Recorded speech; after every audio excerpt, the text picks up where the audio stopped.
The Dead Mother. In a certain village there lived a husband and wife, lived happily, lovingly, peaceably. All their neighbors envied them. The sight of them gave pleasure to honest folks. Well, the mistress bore a son, but directly after it was born she died. The poor moujik moaned and wept. Above all, he was in despair about the babe. How was he to nourish it now? How to bring it up without its mother? He did what was best, and hired an old woman to look after it. Only here was a wonder. All day long the babe would take no food, and did nothing but cry. There was no soothing it anyhow. But during a great part of the night one could fancy it wasn't there at all, so silently and peacefully did it sleep. What's the meaning of this, thinks the old woman.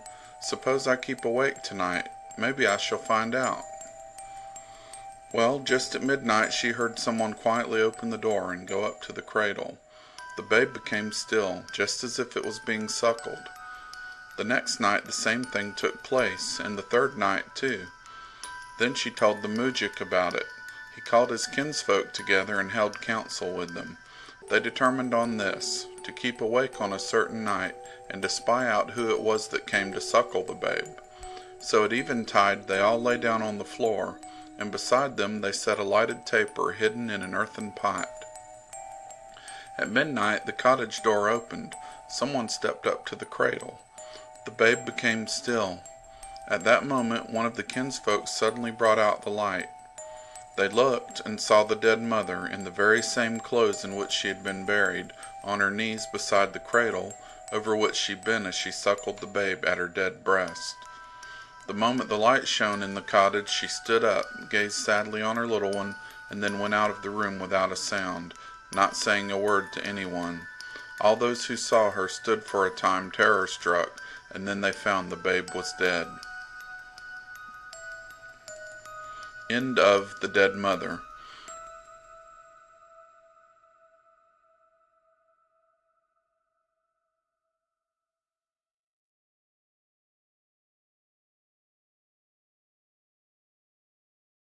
The Lady Witch by Lady Jane Wilde.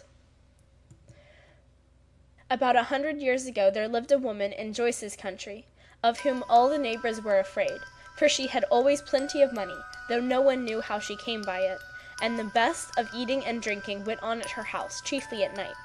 Meat and fowls and Spanish wines, in plenty for all corners.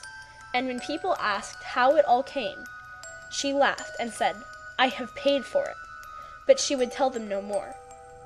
So the word went through the country that she had sold herself to the evil one, and could have everything she wanted merely by wishing and willing, and because of her riches they called her the Lady Witch. She never went out but at night, and then always with a bridle and whip in her hand, and the sound of a horse galloping was heard often far on in the night along the roads near her house. Then a strange story was whispered about, that if a young man drank of her Spanish wines at supper and afterwards fell asleep, she would throw the bridle over him and change him to a horse, and ride him all over the country, and whatever she touched with her whip became hers. Fowls or butter or wine or the new-made cakes, she had but to wish and will, and they were carried by spirit hands to her house and laid in her larder. Then, when the ride was done, and she had gathered enough through the country of all she wanted, she took the bridle off the young man, and he came back to his own shape and fell asleep, and when he woke he had no knowledge of all that had happened, and the Lady Witch bade him come again and drink of her Spanish wines as often as it pleased him. Now there was a fine brave young fellow in the neighborhood, and he determined to make out the truth of the story. So he often went back and forwards, and made friends with the Lady Witch, and sat down to talk to her, but always on the watch. And she took a great fancy to him, and told him he must come to supper some night, and she would give him the best of everything, and he must taste her Spanish wine. So she named the night, and he went gladly, for he was filled with curiosity. And when he arrived there was a beautiful supper laid, and plenty of wine to drink, and he ate and drank, but was cautious about the wine, and spilled it on the ground from his glass when her head was turned away.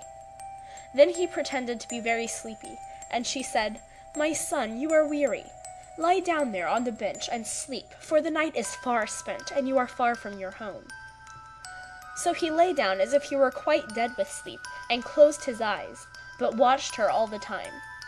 And she came over in a little while, and looked at him steadily, but he never stirred, only breathed more heavily.